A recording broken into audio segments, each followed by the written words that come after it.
Nau Mai, welcome to The Far Q, the podcast that invites conversations about various access to equities within the context of Aotearoa. We invite guests like our handsome human next to us with a beautiful heart to identify common threads within support systems, social networks, and knowledge that uplifts the collective human experience. Kelsey, hit us with the question one.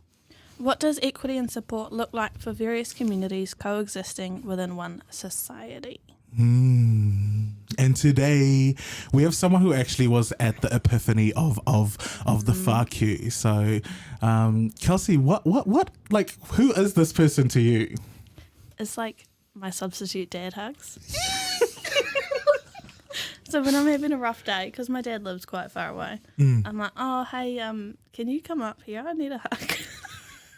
And he does. It's great. Wow. So is this during work hours as well? Yeah. Honestly. Yeah. Okay. And this person, to me, I feel like this person carries this unique essence that really makes me feel safe enough to be weird. And I go I go from my generic weird is like at 40%. And then when I'm around this person, it bumps it up to like 100 straight away on site. I'm like, yes, I can be weird. So with that being said, please introduce yourself and whatever facet that means to you, and then just finish the sentence, I am. Kia ora, kaurua. That was quite an interesting introduction. I feel like I just feel very dad. You're welcome. My full name is Peter Kent Weston Macpherson. You're today. What the fuck? Wait, she's today years old. Say that again one more time. You guys, Peter Kent Weston Macpherson. And who the fuck is Peter? This is good. See, this is good. People get really confused by this because I guess back in the 60s when I was born, you had a Christian name, and my Christian name is Kent. My first given name is Peter, and my mother, being a teacher, literally just couldn't handle the Kent, Peter, the two hard consonants together, but R at the end of Peter is a soft consonant, so Peter Kent just flowed better. It's literally as simple as that. It has its pros and cons. The pros being that if I ever get a phone call and it's for Peter Macpherson, it's either the cops or the bank. So I can just say he's not there, you know. But my bank knows me so well now because I borrowed so much money off them that they know me as Kent. So that's kind of good. An alias then. Yeah, but that's my, and actually the weird thing is I am a published composer. I have 7 or 8 different publishing deals, and in the Australasian Performing Rights Association database, I actually have a pseudonym, which is my own name. It's weird because I have to have Peter Kent Weston Macpherson as my name, but I have a pseudonym which is Kent Macpherson. Which is just bizarre because that's actually my name. It's on my business card. It's on all of my email addresses and everything. But so a little nugget of information that you didn't know before. I actually did know. Oh, you did know. Have you looked me up? No, we went on a magical music tour bus, and on the way there, you did. So Reveal. when you said that, I was like, in my head, I had the same exact thing. Like, bitch, who the fuck is Kent? Like, and who the fuck is Peter? Who is this guy? Yeah, people always have a bit of a thing about it, and it's really not a big deal. It's quite common, actually. A lot of people have, their first name is not the name, their first given name is not the name that they use, and people go, "What's your real name?" It's like, well, that is my real name, but I don't know what real means. But what was the other question? Oh, what other question? So just introduce yourself in terms of who finished the word I am. I am. The sentence, sorry. Oh, I am. I am a composer, a producer, a performer, a educator, and a phonographer, which is a person that goes and records the sound of the universe, pretty much. Yes. And listens and analyzes and does that sort of thing. I'm also a researcher. I'm the son of a farmer and a primary school teacher. I grew up in Central and Southern Hawke's Bay. In fact, little piece of another little nugget. The place where I first grew up was Hawke's Bay when I was a kid, but has now been rezoned or countified as the Manawatu. So they moved the border of Manawatu and Hawke's Bay, and so now Norsewood, where I went to primary school and where my mother was one of the 3 teachers, is now Manawatu. That's weird. I don't want to be known as from Manawatu. I'm from Hawke's Bay, man. That's it. So I'm very proud of that. My father now still, has moved back to Hawke's Bay after many years in the Bay of Plenty, and he has a nectarine orchard down there. You guys thinking free nectarines now, are you? Yeah, obviously. Yeah. Well, it's coming up in about mid-Jan. They'll be coming right. So you guys are still my friends. By then, I'll give you like 2 each. Ladies and gentlemen, Kent Macpherson is auditioning for new friends. Yes, if there's anyone out there that wants to hang out with a incredibly funny and talented 53-year-old dude and humble, then you can contact me through FAQ. Well, this could be the end of my friendship. So, and you guys are talking. You haven't asked me about the pronouns. Yes, I was really interested because I'm quite intrigued by this because it's not something that I'm. Being straight white dude, it's like the whole pronoun thing. I had to actually ask you guys what that meant because it's not part of my world. And why I is think, that? well, I think because I'm a white straight dude, and white straight people are kind of they have a very strongly defined culture that has very little questioning surrounding it, and there's a comfort there with that, and that's not a minority at all in this country. So I had to really think about that.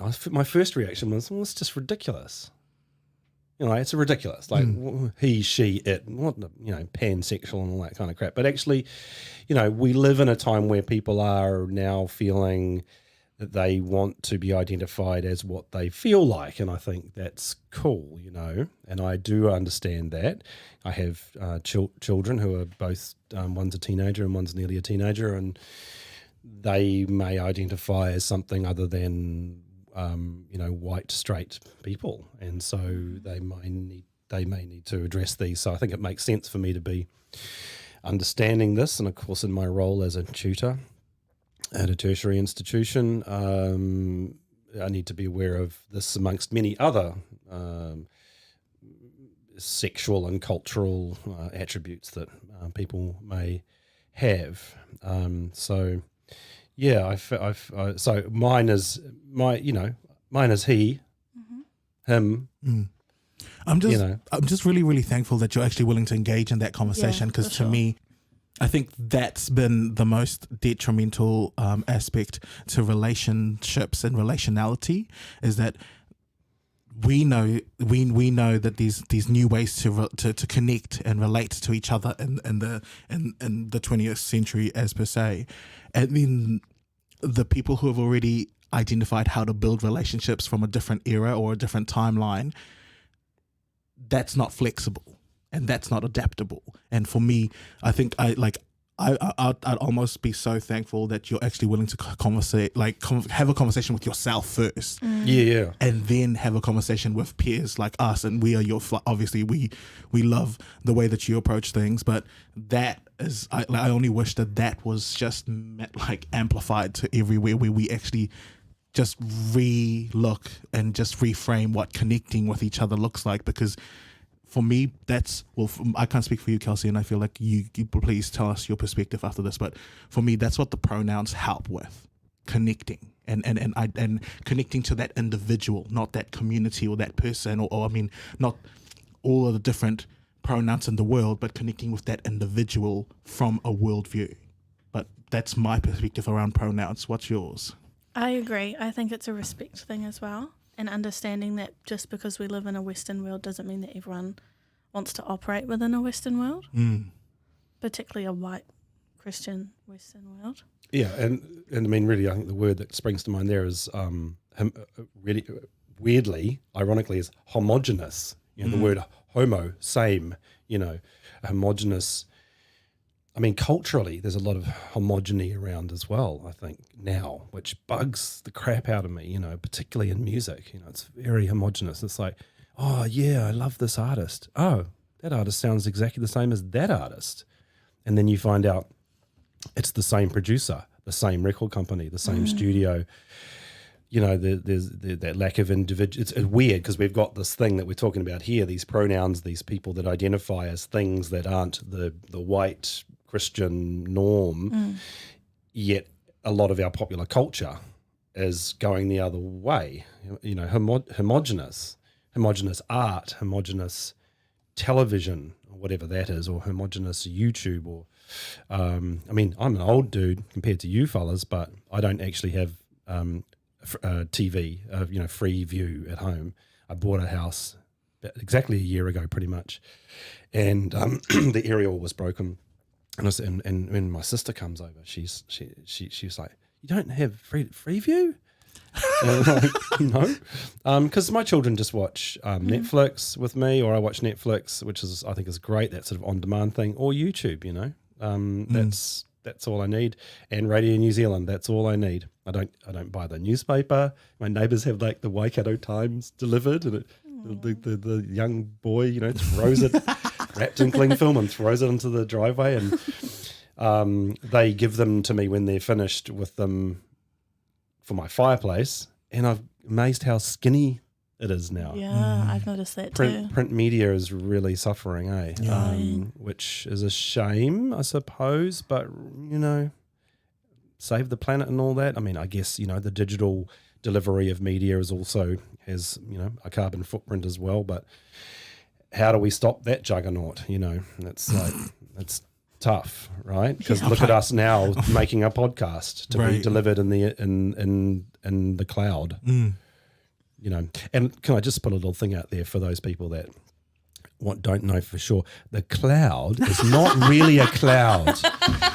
The cloud is actually a database, usually sitting on a hard drive in California, protected by the US Patriot Act. That's what the cloud is. So just be careful what you stick up there, folks. If you get my drift, don't take that one out of context. That's going to be my byline, isn't it? Yeah. Don't be careful what you stick up there. That's going to be your quote. That's going to be your quote. But going back to what you were saying around music, do you reckon it's because the market doesn't accept diversity in terms of how palatable different artists are? Because it's like they like, from my perspective on the music industry, they have a system that works and they have a recipe that works, and then they just repeat that for every single artist because of the money driven like behind the scenes. Oh yeah. So is that, but you used the word market, and I mean that's the word that I just latch onto when you say that. Go there. What is the music industry anyway now? What is the market? How does the marketing work? Streaming is the way that music is disseminated now. You can't buy CDs anymore, pretty much. I mean, maybe Morrinsville Warehouse, maybe for $5. I'm serious. That's the place to get stuff if you still want to buy CDs. 0.007 cents per play. It takes an artist 1 million plays to earn $70. It's way below minimum wage as a way of earning earning a living, and it really bugs me that I'm teaching young people how to become producers, composers, performers, and they're going out into an industry which is thoroughly fragmented. The whole idea of getting a record deal, you can still get publishing deals. I won't go into the logistics of those as such, but the old days of the record deal where a record company would give you money to go and make an album, and people would go into studio, oh, where do you want to record your album? Can we go to the Bahamas? Sure. You know, so they'd go, $70 grand a day to make an album at Compass Point Studios in the Bahamas, where Bob Marley and Grace Jones and Robert Palmer and the Rolling Stones made legendary records. The studio's now closed down, which is a real shame, and has run down. Still exists, and I love looking at the photos of it now, all run down. They just literally left everything there.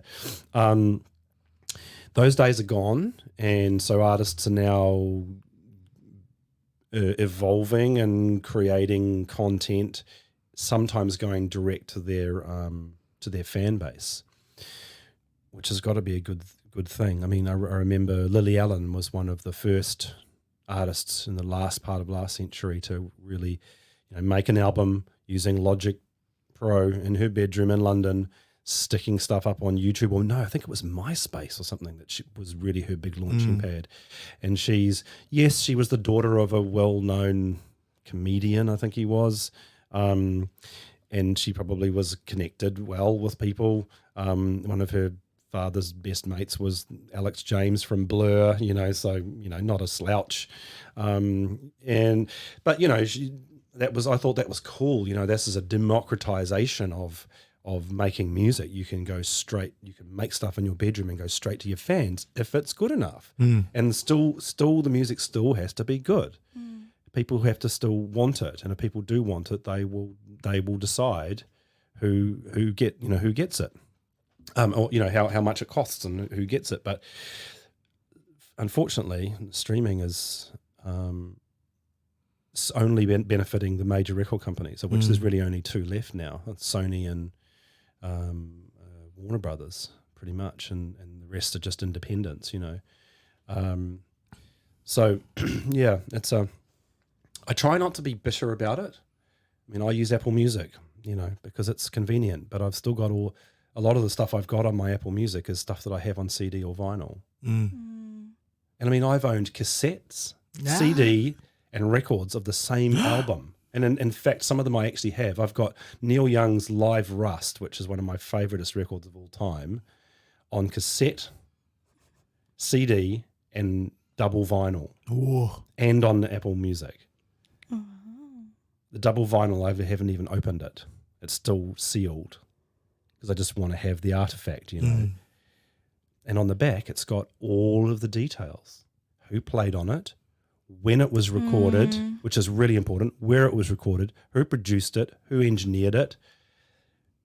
All that stuff is there. You go to Spotify, Apple Music, there's nothing. It's like there's no information about. I want to know who played on it, what studio was it made in? Was it made in Compass Point in the Bahamas, and Nassau in the Bahamas, or who played on it? Who is that guitarist? Oh, it's Alex Weir, and he's the guy that played in Parliament and Talking Heads and stuff. And now you don't get any of that. It's just the music, no story behind it. So it's just this kind of, it's like the icing. You're only getting the icing. You don't get anything about how the baking and the mixing of the different layers, right? Yeah, the recipe. You're just getting the final layer, and because the icing looks good, but the cake could actually be shit. Right. Underneath, but the icing looks good, so that's all that matters. And I think that ties into this homogeny that I'm talking about as well, where, and going back to the question that prompted this rant from Joe, which is like, this kind of homogenous sound and auto-tune, which I've had to reconcile my mind around, has created very little unique standout music, and I wonder whether we ever can again. I mean, my daughter's a big fan of Billie Eilish, and her music is very unique and does stand out. Initially, when I first heard her, I found her voice to be quite derivative, but I realise now that it's not. Her first couple of tracks, I think, were a bit derivative, and that was probably because she was 16 trying to find her voice. That's kind of okay, I think. But now she's making this amazing music, and of course, what's great is that her brother is her producer and co-songwriter, and he, I think, won a Grammy for Best Producer, and he's not one of these big record company hired ones like Max Martin and Jack Antonoff. Like Jack Antonoff just does everything, like everything. Taylor Swift, you name it. Lana Del Rey, brilliant dude, but like, this is the other thing. This is the other thing that happens. The record companies go, who produced that? That's better than in the last record we did with Katy Perry. Who produced that? Jack Antonoff. We want him for the next album. And Jack Antonoff goes, show me the money. Why wouldn't he? That's how the dude makes his living, you know? And so you get this thing, this signature gatekeeping thing going on. But it's a weird one. I have a real problem with reconciling with this currency, you know, in music. But of course, there's still great stuff out there, you know, new stuff that's coming out, which is fantastic. And you know, I've been, and there it does stand alone. I mean, if someone asked me a while ago, you know, who is the one dinner guest that you would want the most, and for me, it's Björk, the Icelandic artist. You know, like that woman, I would marry her tomorrow. But she wouldn't have me probably because I'd be way too annoying, because I'd be always asking her, how do you do that amazing thing that you do? But she's just like, there's this box of music and she's like always been outside it. And there's a few artists around like her now putting stuff out, which I really like. There's an artist from the US called Earth Eater, who her music is just out there. The best music that's coming out at the moment is made by women, without a doubt. For me. Suzanne Sunfer from Sweden, I think she's from, or Norway. Her music's just haunting and just makes you cry. Earth Eater's just plain weird. You know, Björk, Laura Veers from Portland, Oregon. I really love the band Slow Dive. They've got a female and a male as the main songwriters and singers. And they've just released their first album in 22 years. And it's the best one they've ever done. Usually when artists get together and they're in their 50s, they're just kind of shit, but these guys are better than ever, I think. They're better now. I think so, yeah. And actually their last album has inspired me so much. I've started recording an album of kind of dream pop songs for the first time in 30 years. Oh my God! And I'm going to sing. What? I'm singing on it. Well, I've been taking singing lessons this year. On it? Like, my vocals are getting better. Like, okay, let's play the talk. triangle. Can you? Yeah. Well, let's just see how you go then. Well, maybe if you guys want to do a guest, I think we can like arrange we should that. Definitely do a feature of sorts. Couple of like, wines. Even if we just like, you know, I can beatbox for you. Yeah. I can give you a little bit of yodeling. Like, you know, if you're wanting outside of the box, you know, like I think sounds very much outside of the box. But I took vocal lessons this year for the first time. And how was that? Fantastic. Fantastic with Julia Booth, and she doesn't do any fancy stuff. None of that me. It's all just like technique, and she gets you thinking about how your head works and how your larynx works and how your vocal cords work, and she'll grab you and stop you and no, you're not doing that. You're not doing that thing that you're saying that you're supposed to be doing. And so that's really good. So my voice has improved so much, and now I can sing not all, but a lot of Radiohead songs. And I figure if you can sing Radiohead songs, you've got a pretty good tenor range. So yeah. So I mean, I love that song. Is it exit music for a film? Wake from your sleep. Before your father hears us, today we escape. And then it goes an octave higher. It goes right up. It's really cool. It's a beautiful song about love, young love, and escaping from your boring life. I think it's called Exit Music for a Film. It's off OK Computer, which is, an amazing record. Like in my top 5, I think, or top 10. I did my top 10 with a one of those Facebook things. You put your top 10 albums. I mean, I've easily got a top 3. And at the top of it is Pornography by The Cure, which came out in 1983. It's a very odd title, but it's a very strange record as well. And Remain in Light by Talking Heads and Spirit of Eden by Talk Talk. So they're my top 3. And my best friend, who I told you about, they're 2 of those are in his top 3, I think, as well. So we sort of really, particularly the Talk one, Spirit of Eden, he claims to live inside that record. So, and he's a musician, but he's a singer and a painter, but he doesn't do any of those professionally. He's a restaurateur by profession, but he's just super talented and annoys me because he's so talented. Just does that stuff on the side.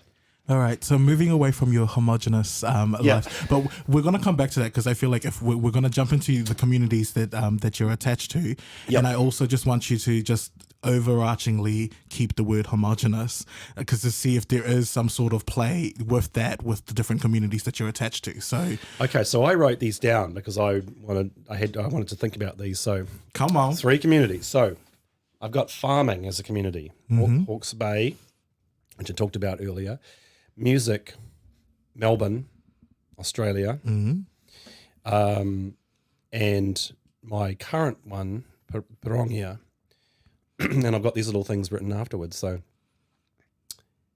white male privilege in Hawke's Bay. Okay, let's jump in there. Okay, let's just jump into that one. So carry on. So, bingo, we found it. Okay, so why did I think that? Because I guess I had a pretty easy kind of upbringing. Because my father worked very, very hard. He left school at a really young age, bought his first farm, I think, when he was about 22 years old, which was very unusual in those days, and in the early 60s. I think he was even in the local paper as a sort of a bit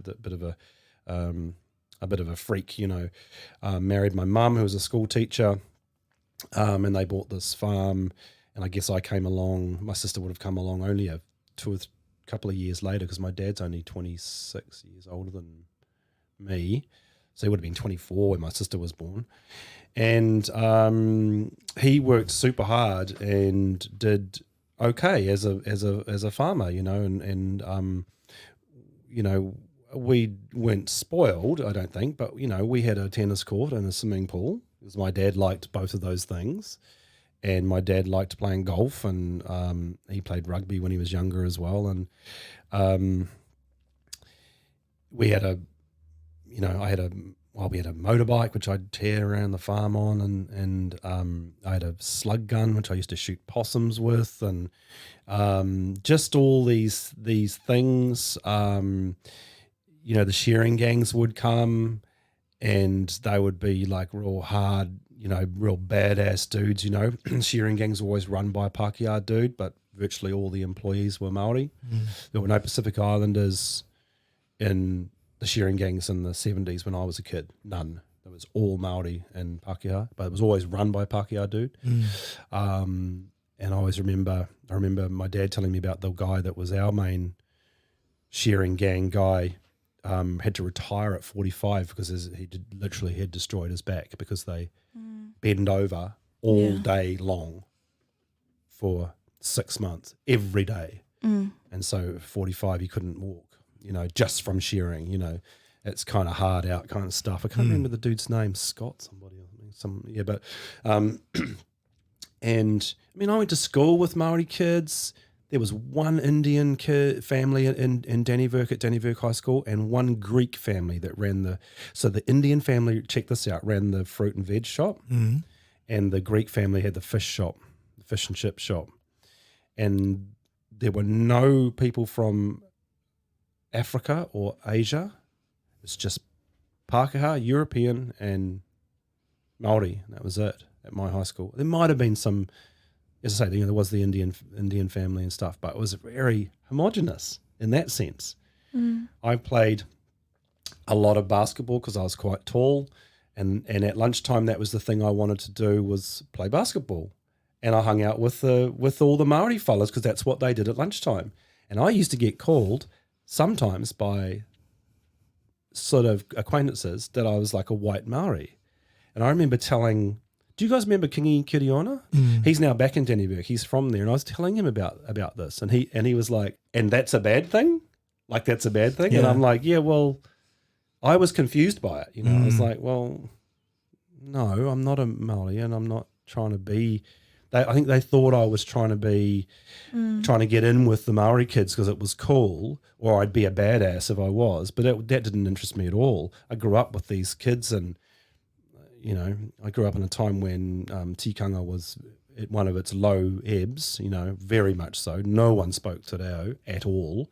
We sung Po Kari Kariana badly every now and then at school, and made fun of the words as well, because that's what people did.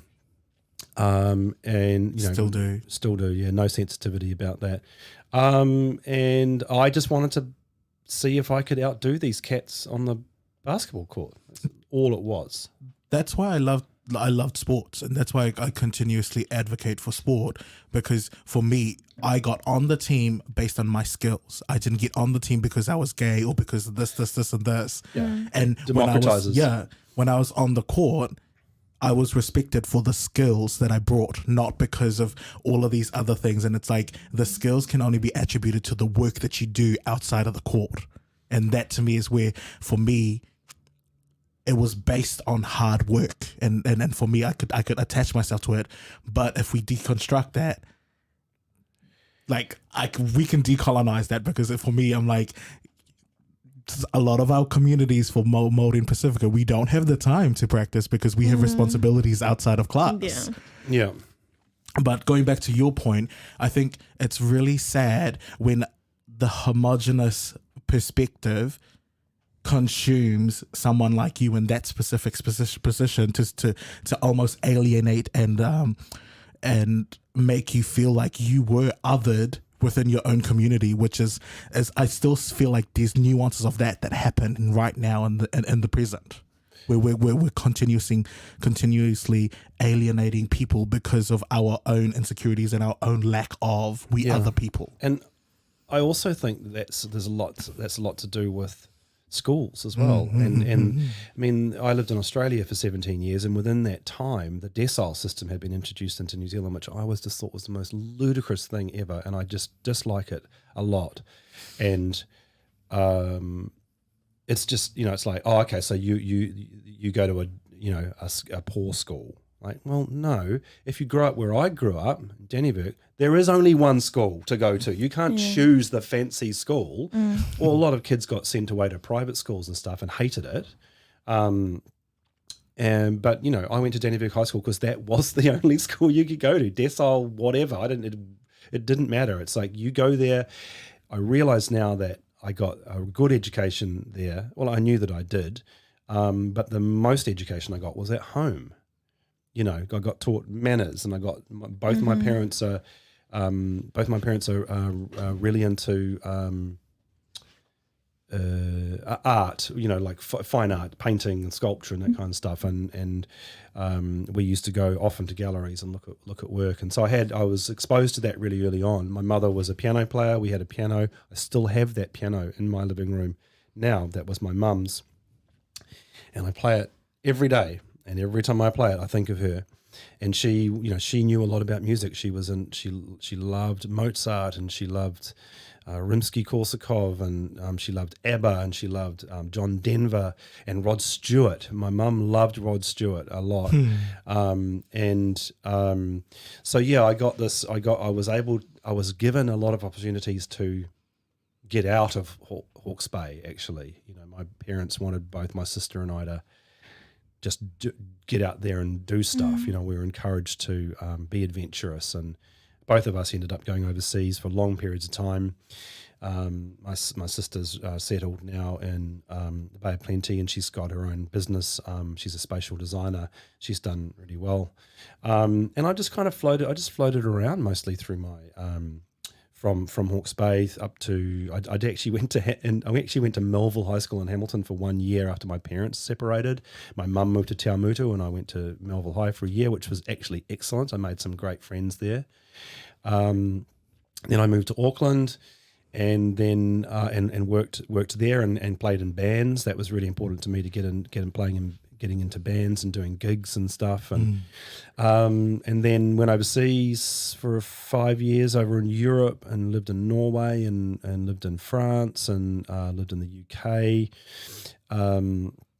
Travelled all through northern and southern Europe. And you'll be pleased to know that I didn't go to the Running of the Bulls and I didn't go to the Beer Fest. I couldn't think of anything worse to go to. I just tried to basically avoid places where Australasians were.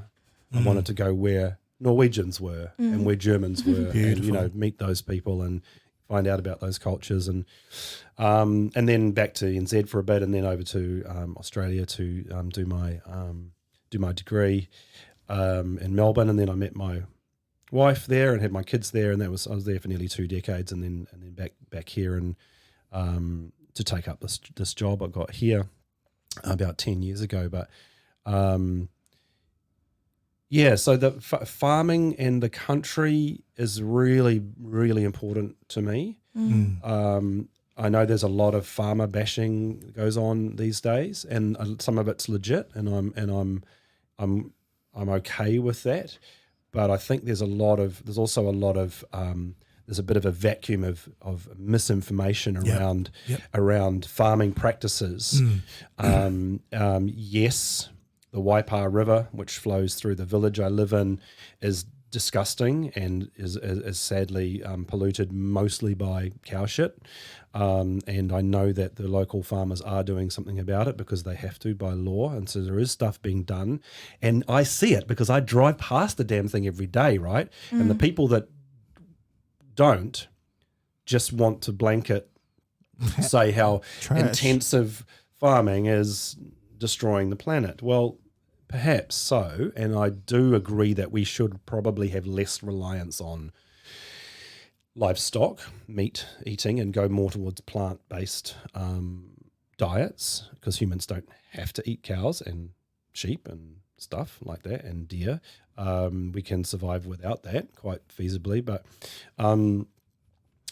there needs to be a balance. My whole family on my father's side virtually are all farmers, and also on my mother's side as well. My mother's only sister married a dairy farmer. He's now a priest. He retired from farming and became a priest. Found his calling later in life. But yeah, but as I say, this country vibe is really a big part of me. I love being away from humans and the quiet. Me too. And yeah, it's I'm okay with city living. I lived in London. 15 million people, it's fun and exciting and that's cool and I can vibe on that. But I don't gravitate towards that as my favorite place to be. I will adapt to it. But, when I leave the city each day and drive out there, I just unwind as each kilometre goes by. Yes. And then I get stuck behind a tractor who's doing 60, but I don't care. It's like, I'm not in a hurry now. What am I in a hurry about? I'm going home to my humble little house in Pirongia with my beautiful liquid amber tree, which must be 40 metres high. What? I want to climb that thing. Yes. One day. It's going to be one of my goals. It's just awesome. And there's a really lovely little community there, and my neighbours hang food over the fence for me, lettuces and radishes that they've grown, and I put avocados over the wall, and it's really cool. Didn't get that. I had great neighbours when I lived in Hamilton, but there wasn't that sort of camaraderie spirit, and that's the country bit that I dig. And so all my family lives in the country. My sister lives in the country. My dad lives in the country. I live in the country. and we've all lived in Sydney, and we've all lived in Auckland at one point in our lives as well, but we've gravitated back towards this because it's about a state of mind and a way of being. Wait, so what does white privilege mean to you now, as someone who's kind of been raised in that? Well, you came from that community that was homogeneously white. Yeah. So what does white privilege or just whiteness in general mean to you now as an adult? Well, actually, I would have to say that I didn't necessarily grow up in a predominantly white community, because there are a lot of Maori people that live in the area of Hawke's Bay that I grew up in. Because whenever I say to people where I grew up, they go, "Oh yeah, you must, heaps of Maori fellas, you must be tough, dude, to come down there." I'm like, no, that's just how I grew up. So it wasn't predominantly white, but all the farmers were. And so I was part of a farming community. And actually, this is really interesting from this point of view. Some old family friends of mine who I love dearly still live in Norsewood. They've been there for 55 years in the same house. Wow. And their children were friends of mine all through school, and still are, actually. They were telling me how the owner-operator farmer is gone now because of Fonterra. So Fonterra's just bought up all of the farms in that area, and they just put managers on them. And the managers might live in Dannevirke or in Waipokoro or something, and they just drive in each day, like going to work. They don't live on the land, so there's no community anymore. Everyone used to go around to other people's places and have a party. They'd get pissed and drive home, and that's gone now. That's a real shame. That makes me quite sad that community is going, because all the children that grow up in that environment don't want to be there because they don't feel the community either. So the privilege part of it is I guess I'm still kind of processing what that actually means, because if you are kind of privileged, you don't question it, because I've got everything I need. I've got the swimming pool and the tennis court, and I got my school uniform, and I've got my guitar and stuff, and I've got land. Yeah. And it's really that's where I was, because I'm like, if you told me that it was half and half, that like the community, but the owners were all white, I'm like, that's a huge. That's a massive. Yeah, thing. not all of them were, I think, but mostly from my memory. But I think to bring it into the here and now, right, is like. I separated from my wife of 20 years last year, and it was nearly almost the year before, 2019 it was, and we sold our house, and I bought this place, and I am very much on the breadline now, and I struggle to pay my bills each fortnight when my pay comes through. As a result of having this one income. I'm really fortunate to have been able to buy a house. I know some people may never be able to do that, but I struggle. So now I actually kind of have some insight into not being able to have treats and not being able to go to the pub for dinner whenever I feel like, and I have to be really frugal and think about that stuff. And I'm also really conscious of my carbon footprint. These people that live in places outside of the city, and they're eco warriors, but they have to drive into Hamilton, 40 k's each way or 28 k's each way. That's a lot of petrol fumes, so there's twice a day too. Twice a day. I'm doing 60 k's a day, so I'm doing 300 k's a week in my car just to go to work, for that white privileged lifestyle, but. So you have to be really careful about how but. And I think to me, I've always just defined it like whiteness and white privilege is nothing to do with white. Like it's not only about white people in general, because I feel like we have to be specific about these things. But whenever I guess for me, as soon as you say white privilege, everyone goes, and I'm like, no, this is a high level thing that we don't talk about it enough, to the point where it's like, oh, now at the commoners ground where everyone's like, no, that's not white privilege, that is white privilege, and I'm like, I think also it's different for different people. Yeah. But for me, white privilege is how your skin color allows you to open. Yeah, and it allows you to move through society in a particular way. Mm. Like, Yeah, there's I'm very definitely- aware of that. Yeah, there's definitely opportunities that I've had that I know that Joseph hasn't had. Yeah. Yeah. And then there'll also be opportunities that you as a white male have had that I haven't, Yeah. even though we're both white. Yeah, I mean, I get offended when people go, "Oh, you look just like my cousin." And I go, "Don't tell me he's tall and bald." Yeah.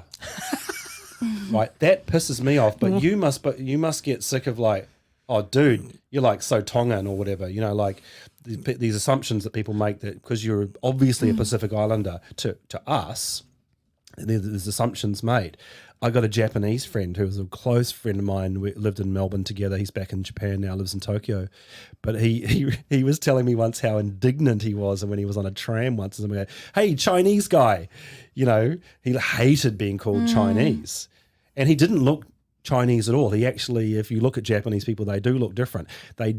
Japanese people are Chinese. That's where they came from. But they have changed over time. So...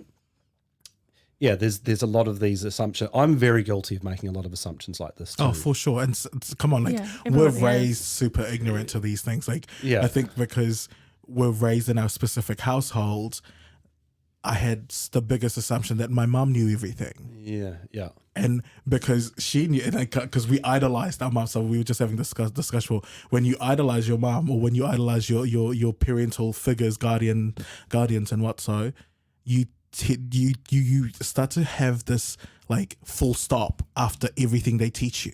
Yeah. When really it should be a comma. Because it's like they teach you that, and you need to go and find out what other people feel like and what you yourself like. Yeah. And with because for me, the struggle for me was because I was built in a community where we always were relational. I never talked to myself first about how I felt about the topics before I went to everyone else. I just went straight into research on going to find out what everyone else thought about that, as opposed to having a conversation with myself first. Yeah. Interesting. Yeah, I get, and it's about values too, right? What else? What else have you got on your list? So that I've got Melbourne, Oh, yeah. 17 years. I went over there to study, and then I got work as a teacher over there. But after I think post millennium, maybe around about the time when I first started had my first child in 2007, or just before that even as well, I had this thing where I felt disconnected from my New Zealandness. Didn't know how to define it. I was really getting quite sick of the Australian politics, the reliance of Australian culture on US culture, which I considered to be quite toxic and dangerous for Australasians to engage with. I got sick of the weather, the bushfires and the extreme heat where you get 40 degrees for 3 weeks in a row, and the low overnight would be 26 and you can't sleep. And then you have a child in the middle of one of the hottest summers ever and she couldn't sleep. We'd put her to bed in a nappy with no covers or anything, just with a fan on. She couldn't sleep, so you don't sleep. And yeah, I know first world problems, but Australians think New Zealand has shit weather and it rains all the time, but I might say to them, actually, we have a temperate oceanic climate, which is actually shits over the Victorian climate any day, if you ask me, because we cool down at night, high temperatures, what we know, late 20s sometimes feels warmer, and Australians go, that's not warm. I'm going, yes, it is. It's actually warm enough. Our body heat is 21 degrees, our blood is 21 degrees or whatever. It's like, well, why would you need to be twice that and dry your eyeballs out and cook your bloody insides? I mean, it's just ridiculous. And actually, I don't want to bag Australians because I have a lot of Australian friends, and that country gave me a lot of great opportunities. But people that say that they love 40 degrees are lying, because those are the people that sit in air-conditioned rooms all the time. It's okay for them. Yep. But if you think about the Indigenous people, they would have had to put up with that, and would have just had to find shade. And in, of course, places like Kupapedi in South Australia, they actually dig holes and they live underground because it's too hot. And they grow grapes there. It's amazing. They grow really good grapes in the Kupapedi region. Is that like a wine? Yeah. Like it's like is it near Underground the wine. Barossa? Well, no, they don't grow the grapes underground. But yeah, I don't know where they You get really the water had me from. fooled there. I was like, oh my how god, are they where growing do- grapes? I should have just underground? kept that going. You should have. Just kept you completely in the dark. So yeah, that was my Australia thing. After a while, I really wanted to come back. A lot of New Zealanders don't. They they get into that Australian way of life, and But that money's good. Apparently, like that money's so good that it to work allows over people there to stay. Yeah. Yeah, you definitely earn more money in the same kind of jobs that you do here. Though I've got an Australian friend who just messaged me the other day saying, "Hey, I've applied for a job at Otago Poly or Uni, because he wants a lifestyle change. So he's going to have a drop in pay. He's a professor where he is now at Melbourne Poly. It's called, I think. But yeah, he just wants a change of scene. I said the weather's going to be a bit different, bro. But he wants me to be a reference for him. So sure thing, man. And I think my third community that I put down, I sort of put physical places really, though I called the first one farming, is Pirongia, and I put a question there, drawn here for a reason. Drawn here for a reason is the question, but that relates to the farming thing. So that I've sort of already explained that, I suppose. Just that the simpler life. I don't know if my life is less complicated in my head these days, but it's certainly less complicated in the amount of activity that's occurring around me. I became very aware when I was becoming a little bit slightly insane as my marriage was ending, of sirens. And there was a lot of sirens. We lived quite close to Te Rapa Road, and it just constant sirens all day, all night. You live just up from where I used to live. Constant sirens, and it really used to get inside my head. And now I never hear them, ever. I hear occasionally there'll be a car chase going out towards Otrahonga or something like that, and you'll hear the cops or whatever, but there's just none. It's so good.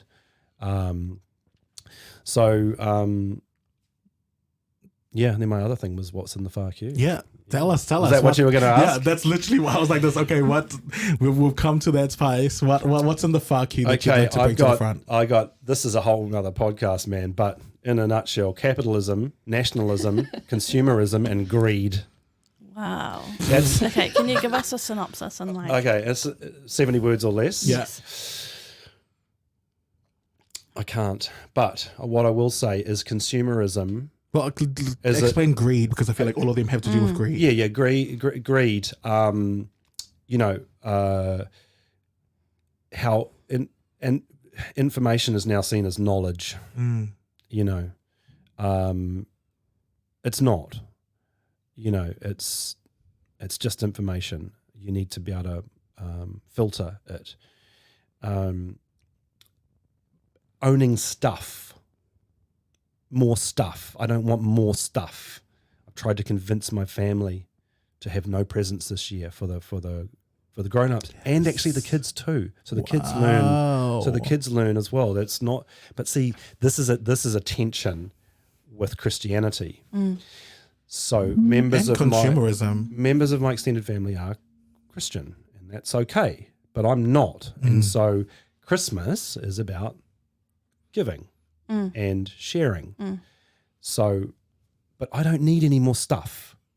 I collect musical instruments. I have a really amazing collection of synthesizers, which I've gathered over the last 30 years or so. And they're in my studio, and I'm very proud of them.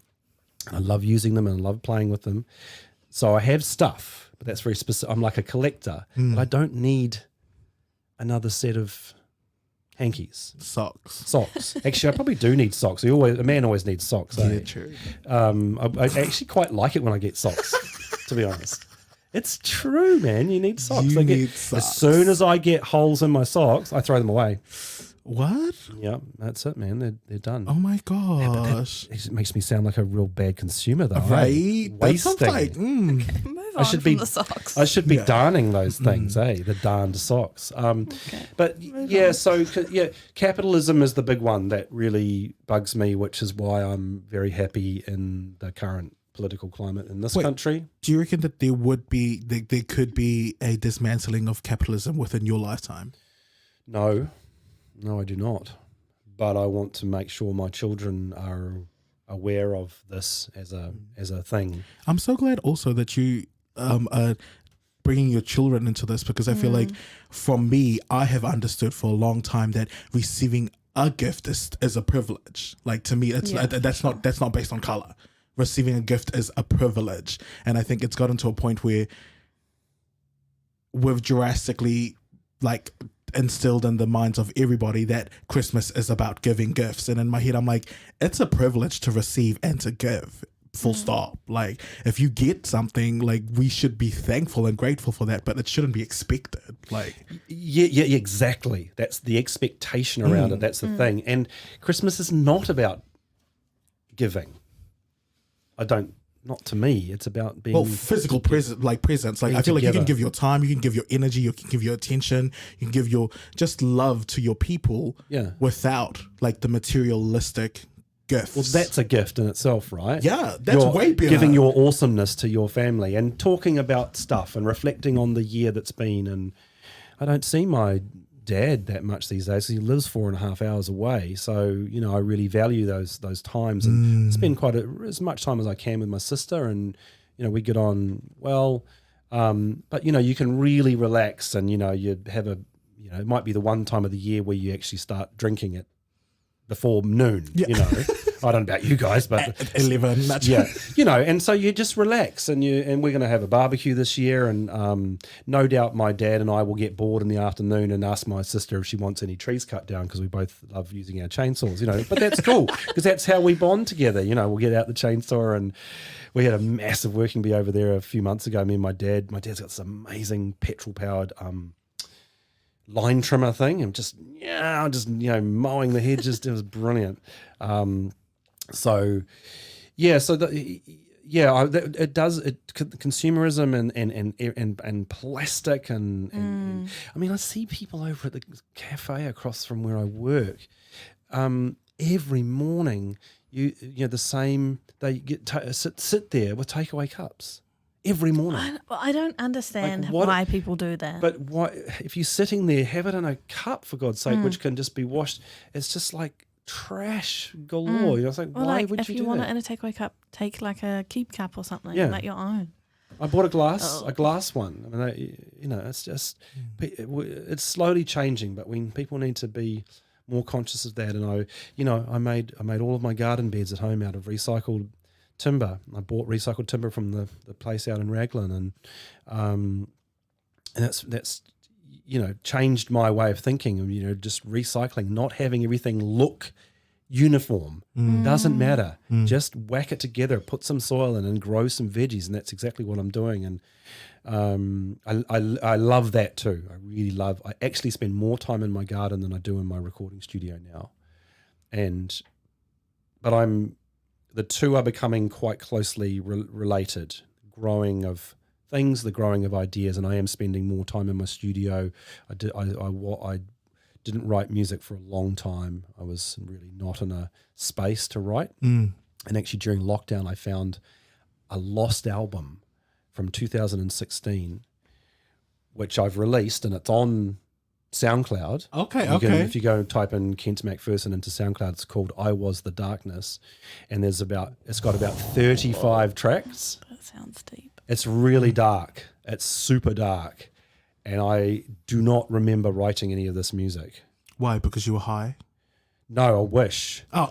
But a lot of people listen to my music and go, wow, you must be high when you do this stuff. And I'm like, no, the music is the drug for me. Yes. I used to take drugs and stuff, and that's all good. But it's not.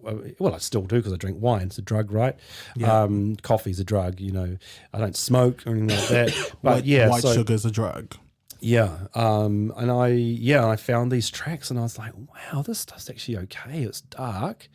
But I went through them all, got rid of the stuff that was really bad or unfinished, or finished off some of the ones, and then mastered them all and stuck them all up on SoundCloud as this one kind of collective of, this lost album thing.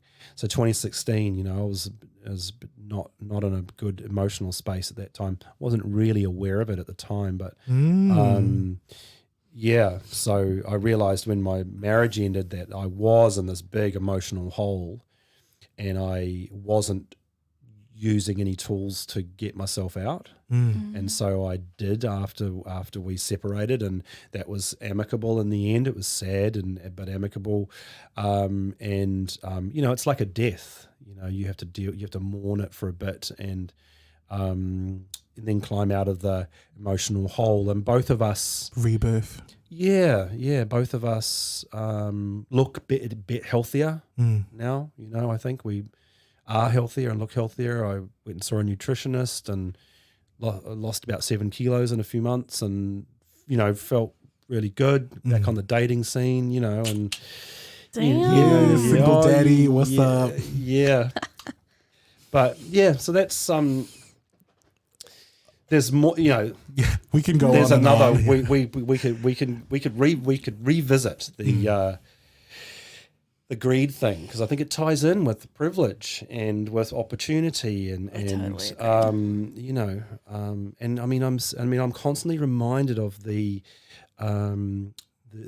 divide between access and not access with my teaching role. I have students who say, I don't have access to that. And this was really obvious in the lockdown when we were trying to deliver coursework.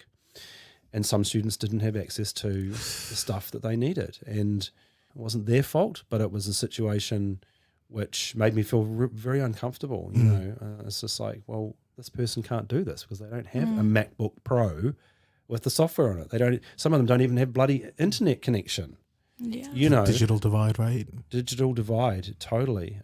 It's not democratized yet, Everyone needs to have a Chromebook to go to school, Some parents can't afford it. I can't actually afford it, but I'm going to have to get one for my son for school for next year, So I'm going to have to sacrifice stuff to do that, and that's important. School uniforms. And how he'll never know, he'll know like a really surface level of that, but really you had to readjust all your schedules to get that for him. Yeah. No, he knows that money is tight. Both my children know that money is tight, and there's just not. Can't just go to the supermarket and buy all the stuff and go. I hate shopping, Like I really do not like going to shops at all. So my children, as a result, don't really like shopping either. Yes. So it's convenient. It's quite convenient. Though I did take my daughter clothes shopping a couple of days ago, and she bought a Def Leppard t-shirt. She wanted a Def Leppard t-shirt. So were you proud as a dad? she used her own money. Wow. I said to her, and she bought a pair of like ripped jean shorts, of course, as well. I'm like, paying for something that's damaged is bizarre. But they look cool, and she looks cool, and she feels cool, and she feels good. And I said to her, I'm going to buy you a Nirvana t-shirt because that is cool. So I really like that one. It's got a picture of Kurt Cobain smoking a cigarette, and the quote is, they laugh at me because I'm different. I laugh at them because they're the same. Basically. I love that. I really like that one. So I might get that for her. But All right. So if anyone wants to plug into you because they connect with your story, or they connect with your worldview, what are your social medias? Or what's your plugs? Well, my plugs on Instagram. My handle on Instagram. Does anyone use that word anymore? Handle? I don't know. What's my @ it's P Kent W Mac, and now you know why. P Kent W Mac is my Instagram. God. Oh, because you've seen it, right? I've seen it. Yeah, but I didn't. Who the fuck is Peter? P Kent W Mac, and maybe Peter's your actual work dad. I have a website, kentmacpherson.com, which has some of my music on there and my field recording work. SoundCloud is a place where I put most stuff. You can find me on all streaming medias under Kent Macpherson. Also, you have a podcast as well. Please plug that I in. do have a podcast as well, yeah. SoundCloud's Kent Macpherson, but I'm actually putting my podcast on SoundCloud at the moment because I'm too broke to afford to do what you guys are doing, which is awesome, and I love your guys' marketing and everything. But my podcast is called Gathering Moss, and the whole angle of Gathering Moss is about interviewing creatives, mostly musicians at this point. But I met a minister recently. Really interesting man who's had a really interesting life, and I'm wondering whether I might expand it out just to people that have gathered moss over a period of time. Beautiful. So gathering moss, the whole concept about is what stuff have you gathered along the way, not what lessons have you learned really, but what are the decisions you made that just defined a whole new part of what you became. Wow. And stuff like that. So my first guest on that was Matthew Bannister. He talking about his life as a musician. He's been a semi-professional musician for 40 years in New Zealand, which is no mean feat, and also a colleague of ours. And we spoke a lot about his processes and why he made certain decisions. He's a very talented musician, a very, very disciplined man. So yeah, that's on my SoundCloud I just have a playlist called Gathering Moss, and that's where all of my ones will go. So I'm tending to interview older people that because they've had a bit of more time to gather the moss and they're reflecting on their life. I'm going to challenge you there. Yeah. Do you want to be a guest on it? Well, not me specifically, but I feel like young people got a lot. Young people got a lot. I think for that. I think you're right. You are most definitely not right. so much the young people who don't know how to reflect yet, but I feel like the ones that actually go there. Yeah. But I guess in a way you'd probably have to do a lot of pre-podcast work to make sure they understand that this is about. Yeah. It's not a reflection. It's actually about like pivotal moments. Is that what I'm? Just shifts. It shifts in time and the decisions that were made and things that kind of clung onto you that you didn't want to, but they did. That kind of stuff. That the whole kind of the gathering moss thing, the stuff that that gathered on you that you. What a beautiful concept. Either wanted or didn't want. How did you come to that concept? Because we love our fuck you concept, but how did you jump into that? Gathering moss. There's a saying, Rolling Stone gathers no moss. Yeah. So a rolling stone gathers no moss means that you keep moving, you don't get stagnant, you don't you don't get stuck in a rut.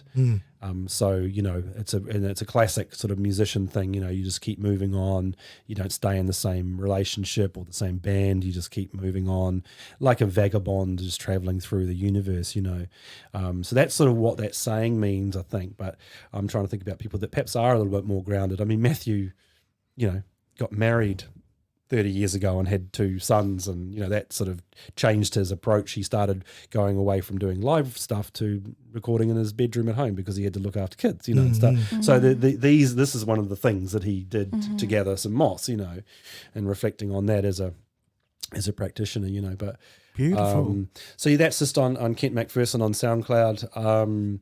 Under the playlist Gathering Moss, but I've got lots of my field recordings up there. I recently put up a dawn chorus that I recorded on the 1st of November, which is about a 45-minute recording of the birds waking up in Pirongia, and it's beautiful. It's really beautiful.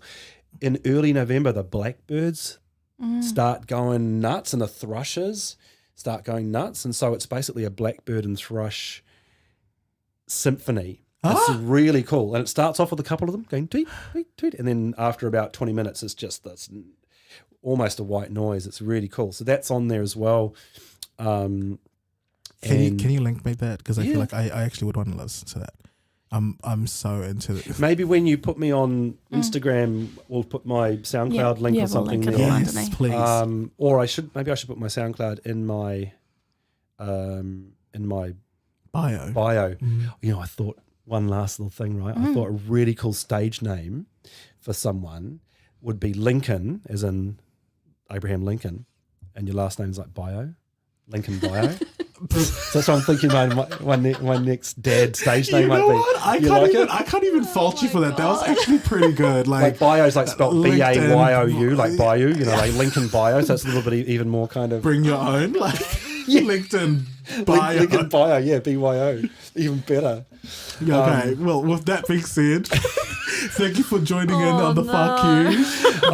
You asked for it. He brought the dad jokes. Thanks. You gave me a big dad hug earlier on, so that's what started it. I needed it. Thank you so much for having me, guys. I'm quite intrigued as to where it went. I wasn't sure where it was gonna go, but I thought I was gonna get all negative and ranty. But your guys' beautiful faces just make me feel positive. So that's You are a positive person. Oh, I try to be. I try to be as much as I can. I'm not always, but Scratches the no hair on his head. yeah, I need a haircut. Actually, you might have to come out and. Kelsey's got a good haircut. I might have to get her to come out and give my hair a shave sometime. I can bleach the rest off. Trev's Barbershop in Frankton. Trev's Barbershop. $12. $12. $12. I get You can mine get done that like this for $12.50. I got a Ward Street barber. How do you not have your own clippers? I do, but I can't do it myself properly. I've given up. So in lockdown, I had to get my daughter to do it, and she didn't want to. She thought she was going to cut my head off. She seriously did. She was like nervous. I'm like, going, just grab it and do it. And she did. Once she did it, she loved it. So she kind of was cool. So plugs for the barbers, yeah. Ward Street Barber is the one I could go to, run by a dude called William, who's Brazilian. William the Brazilian. Oh, he's a cool guy. He's also a good second contact. dad joke for them. He's also a cool guy to. He owns a blueberry farm as well, so you can get blueberries there as well. Ooh. From the barber, he sells blueberries in the barber shop. Go figure. Isn't that cool? Yeah, it actually is. All right. The fuck you. Fuck you. Fuck you. Fuck you. The fuck you. Fuck you. That was amazing. All right. See you later. Love ya.